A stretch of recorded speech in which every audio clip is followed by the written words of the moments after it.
오늘은 성탄절입니다. 가족들과 함께 오신 분들도 계시고 우리가 함께 주님께서 아기 예수님으로 이 땅에 오심을 그렇게 감사하고 기뻐하면서 예배 드리는 날입니다. 유대 땅을 다스리던 그 로마의 황제, 전체 이제 로마 제국을 다스리던 황제를 가이사 아구스도다, 성경은 그렇게 명명하고 있습니다. 이 가이사 아구스도가 로마 제국 내에 있는 모든 나라들의 명령을 내립니다. 너희는 가서 호적을 하라고 명령하죠. 이 성경에 나오는 가이사 아구스도는 로마의 황제인 옥타비아누스를 말합니다. 우리 학교에서 그 이름을 많이 배웠지요. 옥타비아누스, 시저 옥타비아 케이사르 옥타비아누스입니다. 이 옥타비아누스가 두 가지 이유에서 아마 호적을 하라는 명령을 내린 것으로 보입니다. 첫 번째는 세금을 징수하기 위해서 호적을 하라고 했고, 두 번째는 유사시에 장정들을 군인으로 동원하기 위해서 호적을 하라는 명령을 내린 것으로 보입니다. 이때 예수님의 육신의 아버지인 요셉도 자신이 태어난 베들레헴으로 가게 됩니다. 근데 요셉 혼자만 간 것이 아니죠. 마리아도 함께 갔습니다. 언제 아기를 낳을지 알지 못하지만 그래도 마리아와 함께 가는 것이 낫다라고 판단을 했던 것 같습니다. 근데 베들레헴에 도착하기 전인지 베들레헴에 도착한 후인지 진통이 시작되었습니다. 너무나 급했지요. 그래서 요셉은 방을 찾았지만 방을 찾을 수가 없었습니다. 여러분, 예수님께서 태어나실 당시에 베들레헴은 아주 작은 촌마을이었습니다. 그런 곳에 여관이 있었겠지만 여관이 많이 있었겠습니까?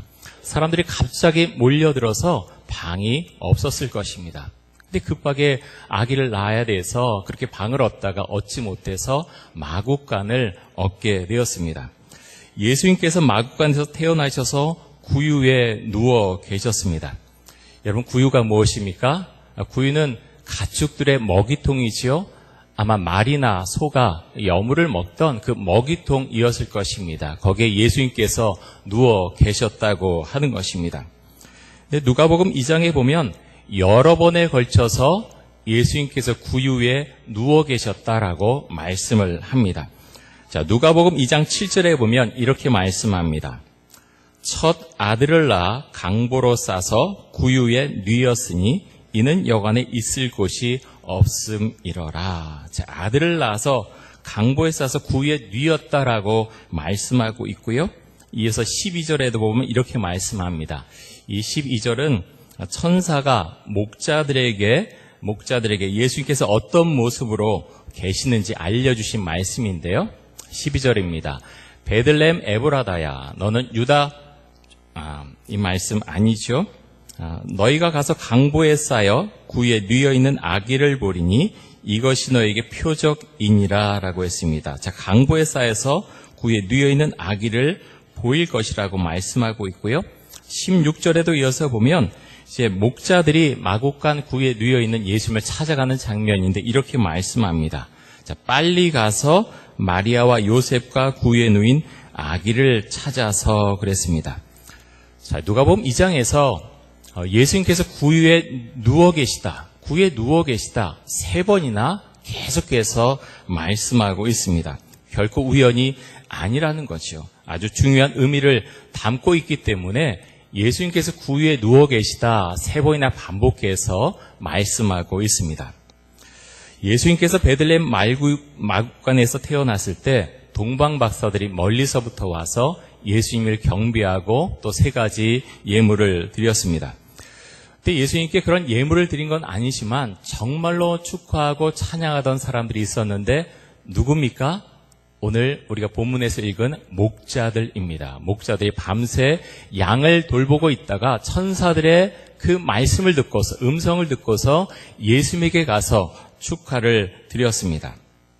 근데 목자들이 양떼를 지키고 있을 때 하늘에서 빛이 비쳤고 그 빛을 보고 무서워했다 그랬습니다. 그럴 때 천사가 이렇게 말을 합니다.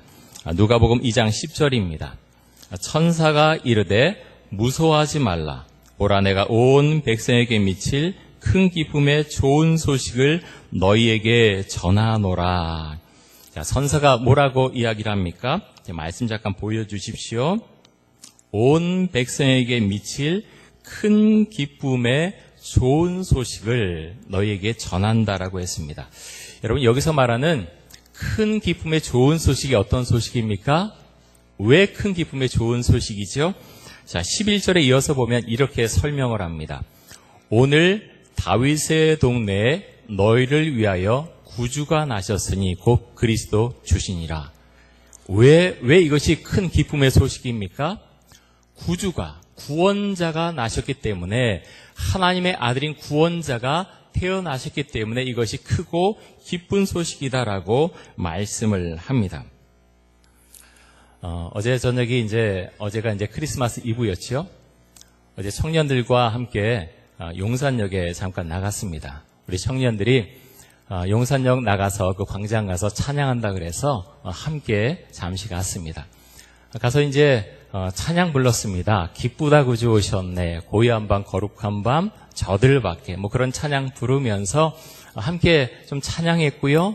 또 우리 청년들이 조그만 선물 준비해서 주변에 지나가는 분들에게 메리 크리스마스 하면서 그 선물을 전해 주었습니다.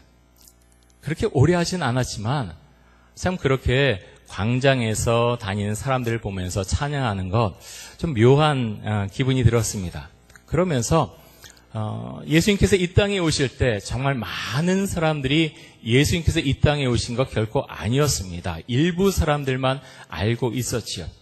어찌 보면 광장에 나가서 제가 사람들을 보면서 용산역에 바쁜 일로 왔다 갔다 하는 사람들, 또 쇼핑몰에 온 사람들, 여러 분들을 만났습니다. 그런데 그 마음속에 내일 크리스마스인데 오늘이 크리스마스지요? 정말 예수님께서 태어나신 그 날이라고 하는 것을 몇 사람이나 생각하고 크리스마스를 맞고 있을까? 그런 생각을 했습니다. 그러면서 청년들과 함께 찬양하는 것, 조그만 선물을 나눠주는 것, 참 마음속이 기쁘고 또 하나님 앞에 우리 청년들로 인해서 참 감사를 드렸습니다. 여러분, 크리스마스의 주인공이 누구십니까? 예수님이시죠? 많은 사람들이 크리스마스의 주인공이 예수님이 아니라 좋아하는 연인들, 아니면 산타크로스, 그렇게 쉬는 날 정도로 알고 있는 사람들이 얼마나 많이 있는지 모릅니다. 근데 여러분, 왜 예수님께서 지구상에 참 여러 화려한 곳들도 많은데 총구석인 베들레헴에, 그것도 마국간에 또 태어나셔서는 구유에 그렇게 누워 계셨을까요? 예수님께서 태어나시는 순간부터 성경은 여러 인물들을 대비해서 보여줍니다. 예수님께서 태어나셨을 때 축하로 무리 중에 목자들이 있었지요. 하지만 한편으로 어떤 사람들이 또 있었습니까? 헤롯 같은 인물도 있었습니다. 예수님께서 태어나신다 그 소식을 듣고 그 사실을 동방박사들로부터 소식을 정확히 알지 못하자 2살 이하의 어린아이는 모두 죽이는 그런 포악한 모습을 헤롯은 보여주었습니다. 이런 세상에서 예수님께서 태어나셨습니다. 예수님께서는 공생애를 시작하시면서 제자들을 선택하시죠. 명문가의 자제들을 택한 것이 아니었습니다. 어부나 세리 같은 직업을 갖고 있던 사람들을 선택을 하셨습니다.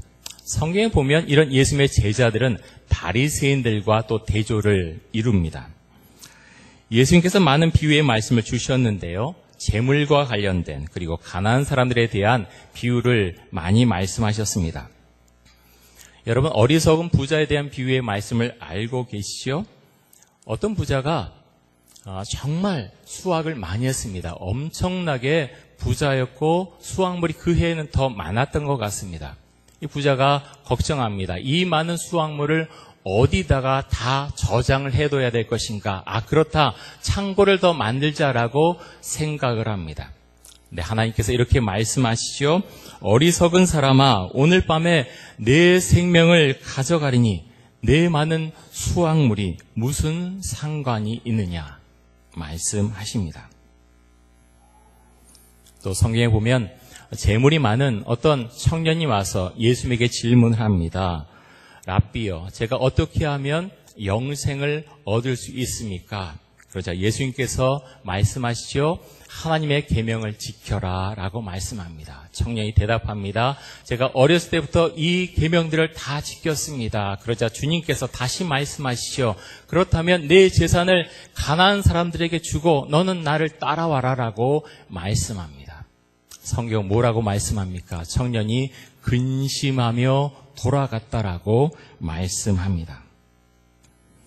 예수님께서 가나안 동네 베들레헴에 말구에 태어나셔서 마구간에서 태어나셔서 말구에 계속 누워 계셨다고 하는 것은 우리에게 어떤 삶을 예수님께서 앞으로 살아가실지를 암시적으로 보여주고 있습니다. 예수님이 이 땅에 사실 때 가난한 자들의 친구였습니다. 죄인과 창류의 친구라는 별명도 갖고 있었습니다. 예수님을 우리도 따르고자 합니다. 여러분, 우리는 어떤 삶을 살아가야 하겠습니까? 주께서 계속해서 말씀하시기를 너희는 너희 자신만 생각하지 말고 하나님을 사랑하고 이웃을 사랑하라 말씀하셨습니다.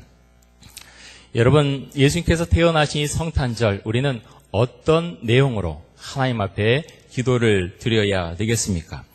우리가 예수님께서 걸어가신 그 길을 어떻게 하면 따라갈 수가 있겠습니까? 우리 주변에 어렵고 힘든 사람들을 돌보고 그들에게 사랑의 언어를 해줄 수 있는 것, 그것이 우리들의 모습이 아니겠습니까? 오늘 말씀 가운데 보면 천군과 천사들이 예수님을 찬송합니다. 수많은 천군이 천사들과 함께 목자들 앞에서 이렇게 하나님을 찬양했습니다. 자, 우리가 많이 암송하는 구절인데요. 14절 말씀 한번 보겠습니다.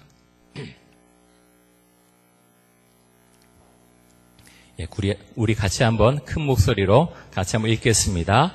지극히 높은 곳에서는 하나님께 영광이요 땅에서는 하나님이 기뻐하신 사람들 중에 평화로다 하니라. 아멘. 자, 예수님께서 이 땅에 오신 그 사건이 하나님께는 영광이 됐다라고 말씀합니다. 또 땅에는 사람들에게 평화가 임했다라고 말씀을 하고 있습니다. 죄 많은 이 세상에 예수님께서 우리들을 구원하시기 위해서 이 땅에 오셨습니다. 지금 지구상의 어디에선가는 계속해서 전쟁이 일어나고 있습니다. 시리아 내전이 수년째 계속되면서 정말 많은 사람들이 죽고 고통 중에 있습니다. 아프가니스탄을 탈레반이 장악하면서 특별히 여성들이 많은 인권 침해를 당하고 있습니다. 여러분, 우리는 요즘 경제가 어렵다고 많이 이야기합니다. 어렵습니다. 하지만 그런 사람들을 보면 우리는 참 편하게 살고 있습니다. 성탄절에 이렇게 다 같이 모여서 예배드리고 있고 또 하루에 3끼의 식사를 우리는 하면서 세상을 살아가고 있습니다. 하지만 아프리카와 아시아와 중남미의 많은 국가에서 그날의 많은 사람들이 굶주림에 시달리고 있습니다. 사실 세상을 돌아보면 참 불공평한 것 같습니다. 세상이 이렇게 불공평한 이유의 중심에는 사람들의 탐욕스러운 마음이 있습니다. 국가의 탐욕스러운 이기심이 있습니다. 사탄이 마음속에 들어와서 사람들의 마음을 뒤흔들어 놓습니다. 여러분, 오늘 성탄절입니다. 예수 그리스도의 사랑과 은혜와 그 축복과 평화가 우리 마음속에 가득할 수 있기를 원합니다. 세상 복잡하고 세상의 많은 사람들은 탐욕을 향해서 달려가지만 주께서 이 땅에 오신 이유를 생각하고 평화의 왕으로 오신 주님, 이 땅에 나의 구원자로 오신 주님, 그 주님을 제 마음속에 받아들입니다. 주님, 주께서 구유에 계셔서 이곳에 임재하셔서 가난하고 어려운 사람들을 위해서 그렇게 위하시고 또 기도하시고 함께 하셨듯이 우리도 그런 삶을 살아갈 수 있도록 하여 주옵소서. 우리가 주 앞에 그렇게 기도하면서 주님, 제가 만나는 사람마다 주께 주신 평화를 전하고 또 주께 주신 사랑을 전할 수 있도록 하여 주옵소서. 우리가 그렇게 기도하면서 정말로 평화의 사람으로, 믿음의 사람으로, 사랑의 사람으로 이 세상을 살아갈 수 있기를 간절히 소망합니다.